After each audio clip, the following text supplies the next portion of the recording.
ስጋ ቤት ሙሉ በሙሉ መከፈት አለበት።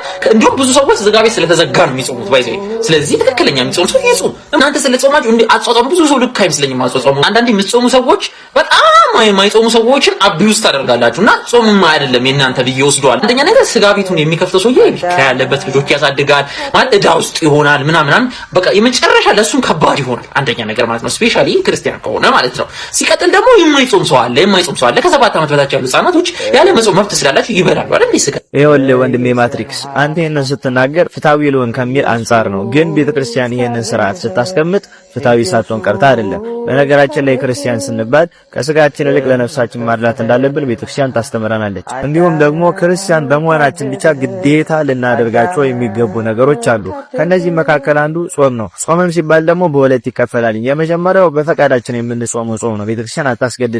በዛን ሰዓት የሚጾም ሰው የማይጾም ሰው መንቀፍ አይችልም። በነገራችን ላይ ይህም ሁለተኛውን የጾም አይነት ስናነሳ ግዴታ ክርስቲያን የተባለው ሁሉ ሊጾም የሚገባው ጾም ነው። ክርስቲያን መሆኑን በምንድን ነው የሚገልጠው ከተባለ በዚህ ጾም ነው። ይሄ ጾም ደግሞ ግዴታ መጾም ያለብን ጾም ነው። እነዚህም 7 አጽዋማት ይባላሉ። ከ7 አጽዋማት መካከል ደግሞ ዋነኛው ጌታችን መድኃኒታችን ኢየሱስ ክርስቶስ የጾመው ጾም ደግሞ ይሄ አብይ ጾም ትልቁ ጾም በመባል ይታወቃል።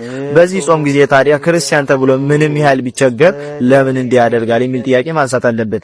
ችግር የለውም የታመመ ሰው ቢኖርስ ህፃናት ቢኖርስ እንደዚህ አይነት ንግግሮች ለዘብተኛ ክርስቲያኖች እንዲፈጠሩ እያደረገ ነው። ለዘብተኛ ክርስቲያን ደግሞ ለቤተክርስቲያን የማይስብ ለስጋው ለወዱ ብቻ የሚያደላ ክርስቲያን ነው። ስለዚህ እንደዚህ አይነት ንግግሮች ክርስቲያኖችን የሚያለዝቡ ግዴታቸውን እንዳይወጡ የሚያደርጉ ንግግሮች ናቸው። ምክንያቱም ሃይማኖት ያለ ምግባር፣ ምግባር ያለ ሃይማኖት አይቆምምና እኛ ሃይማኖት አለን፣ ምግባር የምንሰራው ደግሞ በአጽዋማት በጸሎት በስግደት ነው። ክርስቲያን ተብሎ 7ቱን አጽዋማት የማይጾም ክርስቲያን ክርስትናውን በምን ይገልጠዋል ታዲያ? ክርስቲያን ሊባልበት የቻለበት አንዱ ምክንያት በክርስቶስ ነው። ስለዚህ ክርስቶስ ደግሞ እኔ ቅዱስ ነኝ እናንተ ቅዱሳን ነው ብሎ ተናግሯል። ቅድስና ልናገኝ የምንችለው ደግሞ በእነዚህ ስራዎች ውስጥ ስናልፍ ነው።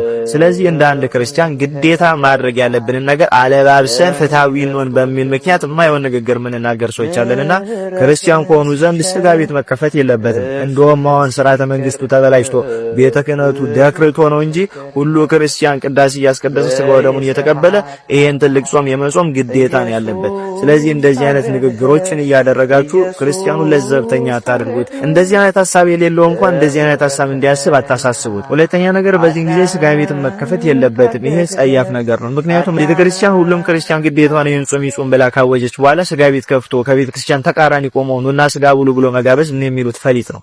ስለዚህ ሁላችሁም እንደዚህ አይነት ለዘብተኛ እንደዚህ አይነት ደካማ ሐሳብ ያነሳችሁ ክርስቲያኑን አታዳክሙት።